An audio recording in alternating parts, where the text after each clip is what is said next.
বিষয়টা দাঁড়াইছে এমন, খাইবে চাইছিলাম, আচা আচা হয়ে গেছে। থাক, কি আর কব। ছোট চিংড়ি মাছ দেহে লোভ সামলাতে পারিনি, কি যে চিংড়ি।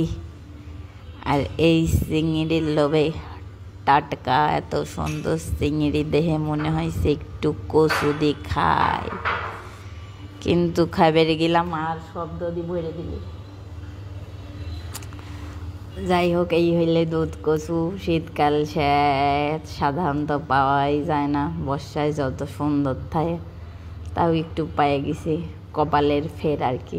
ভাগ্য ভালো, সব দিক দিয়ে ফুটে কপাল হলেও একদিক দিয়ে একটু খোলেছে, পায়ে গেছি। এখন ঘটনা হচ্ছে গ্যাসের আকালের গল্প আর কি কব। গ্যাসের চাপে জীবন শেষ। এখন কারেন্ট বিলও দেবো, গ্যাস বিলও দেবো, বিষয়টা এই জায়গায় এসে ঠেকেছে। যাই হোক, আপু রাত বেল লাগিয়ে দিয়েছিলি, এত আলসেমো লাগতেছিল, মন চাই নেই গেলে বলে লেই।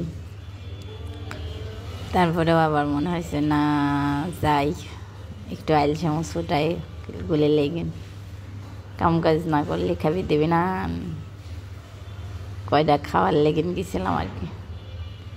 কিন্তু যত স্বাদ হবি ভাইবে আমি গেছিলাম, তত স্বাদ আমার লাগেনি। হাইট ব্রেক হয়েছে, হাইট ব্রেক। অত্যাচারের লিমিট যখন ক্রস হয়ে যায়, তখন ধৈর্যের লিমিটও ভেঙে যায়। টুং টাং করতেছে। যাই, দুঃখের কথা কি আর কব। রোজা রমজানের দিন কাউক মুখরোচক খাওয়ার দেখায় লোভ লাগানির একেবারে ইচ্ছা নেই আমার।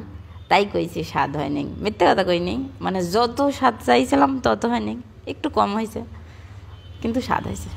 কি যে মজা, কুচা চিংড়ি দিয়ে কচু।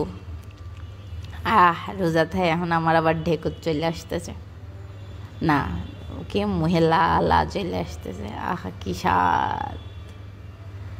বেশি লোভ দেখাবো না, ইফতারির টাইমে এগিয়ে আসুক, আপনারা তখন দেয় না ঢোক গিলেন। আপাতত আমার কোনো কাম কাজ নেই, আর পেজের যে দশা, দু একটা ভিডিও না দিলেই নয়, তাই আর কি দিবি রাইছি। তাছাড়া এতটুকু এনার্জিও আমার নেই যে বসে বসে আমি ভিডিও এডিট করবো, দেবো। আর আমার পাশে অত্যাচারী বিড়াল আছে, বিড়ালটার অত্যাচারে আমি বিরক্ত হয়ে গেলাম। যেই দেখেছে আমি মোবাইল দিল্লি বইছি একটু ভিডিও ভয়েস টয়েস দেবো, এই বিড়াল এই থালবাটি এই পাশে ফেলাচ্ছে, ওই থালবাটি ওই পাশে ফেলাচ্ছে। তো আজকের মতো আপনারা ম্যানেজ করে নেন, আর আমি বিড়ালটা দেখে আসি।